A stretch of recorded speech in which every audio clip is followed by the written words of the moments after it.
We might be witnessing the creation of the next generation of economic superpowers right in front of our eyes.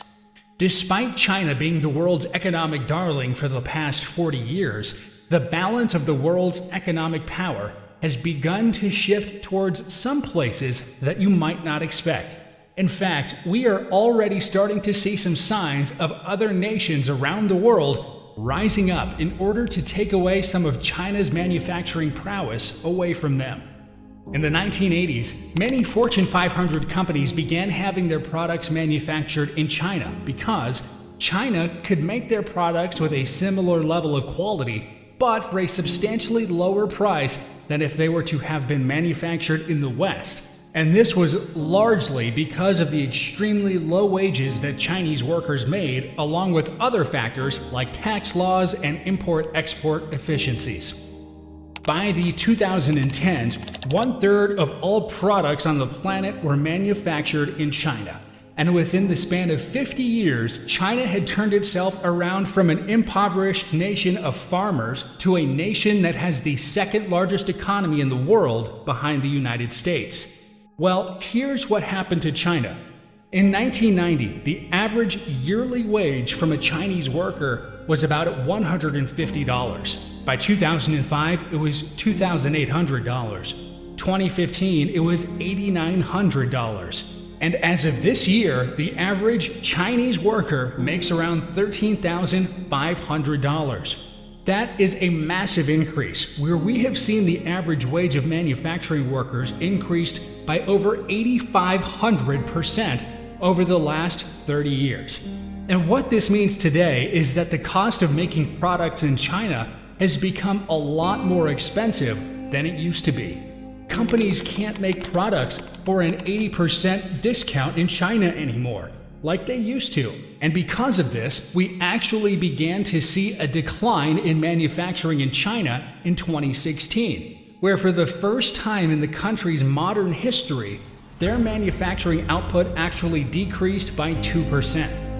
After 2016, China once again saw modest increases in manufacturing output until the United States imposed tariffs on imports from China.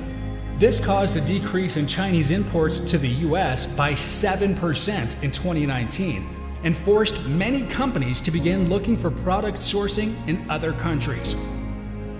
China is also the second largest producer of drugs and medicinal ingredients in the world. So when the pandemic hit, roughly 100 commonly used drugs were reported to be in a shortage by the FDA. And these shortages didn't just hit the medical sector, but they hit virtually every other industry.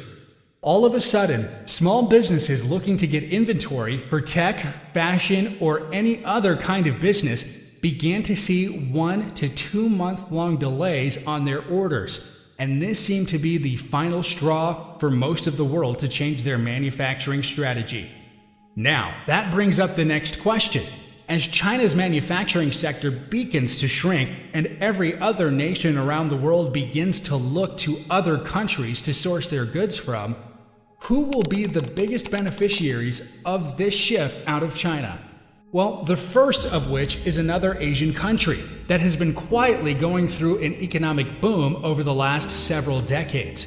In the year 2000, Vietnam was a country that was experiencing extreme poverty throughout its population of nearly 100 million people. In fact, the GDP per capita of Vietnam was a paltry $390 at the time.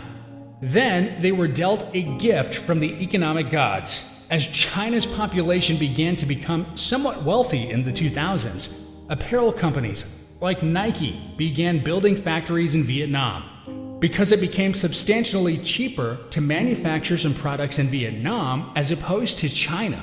And in the following decades, many other companies began to do the same as China's wealth began to accelerate in the 2010s. Vietnam's manufacturing sector began to accelerate as well.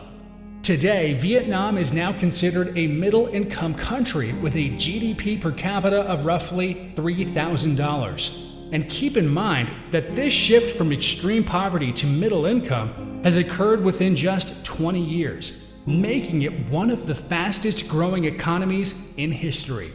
And if this trend were to continue, we could see a Vietnam surpass the likes of the United Arab Emirates, Singapore, and even Hong Kong in terms of economic power within the next several decades. Another country that has benefited a lot from China's manufacturing downturn, especially over the last 2 years, has been Mexico. Tempest Capital has estimated that Mexico will be receiving between $12 billion and $19 billion in Chinese manufacturing redirects per year for the near future. Now, who knows how many of these companies will actually follow through with their plans, but there's a lot of data that is showing how Mexico is already becoming a bigger manufacturing hub of the world. For example, in 2017, Mexico's exports to the United States have increased by roughly 14% to a whopping $320 billion, and just in perspective, that's about 42% of what China exports to the United States. So, they're still quite a ways away, but they're gaining ground every single year. But arguably one of the most intriguing countries that has benefited in recent years is India. India has about the same population as China, with 1.3 billion people. But the difference is that India is still largely an agricultural society with a much poorer infrastructure. Roughly half of the workforce in India still works in some way in the agricultural sector. And just for comparison, roughly 5% of the American population works in agriculture. Regardless, since 2002, India's economy has grown from a GDP per capita of $470 to roughly $2,100 in 2020. And this economic growth has resulted in India lifting more than 300 million of its citizens out of poverty over the last 18 years. But here's the thing, unlike a country such as Vietnam, India's growth has not come from manufacturing. That has actually come from service-based industries like banking, retail, and information technology. Except there was one economic experiment that began being run at the start of 2014, and that was cell phone manufacturing. So, at the start of 2014, India was manufacturing about 10 million cell phones a year. But by the end of 2019, India was producing roughly 150 million cell phones per year, and quickly became the second largest cell phone manufacturer in the world. And despite this massive ramp up in manufacturing of cell phones, India's infrastructure is still seen as too inadequate right now for them to become the next China. But with big investments from companies like Apple, who have begun making some of their iPhones in cities like Chennai, we might see an expansion of India's manufacturing sector in the near future. And one key advantage that India has is a large young workforce and an extremely low cost of labor. Currently in India, the average manufacturing laborer makes about $5 per day. Meanwhile, the average Chinese manufacturer laborer makes about $28 per day. This has made India a more attractive place for some companies to take a risk and manufacture their products in India, even if they run into some infrastructure problems along the way. So if India were to fix their infrastructure and capitalize on manufacturing in the same way that China did in the 1990s, we might see India become the third true economic superpower of the world behind the United States and China. But again, that is a big if.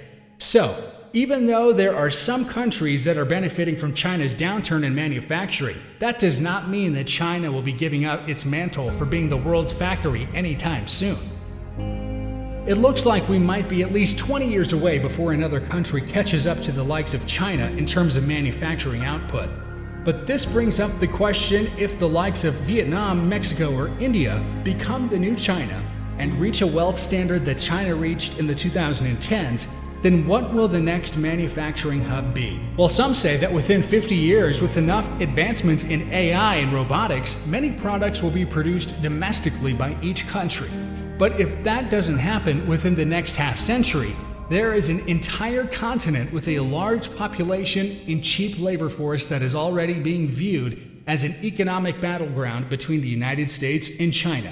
So I'd like to ask you guys, what do you think is going to happen to the manufacturing sector around the world in the coming years? Do you think China will have a downturn? And who do you think will become the next manufacturing superpower of the world?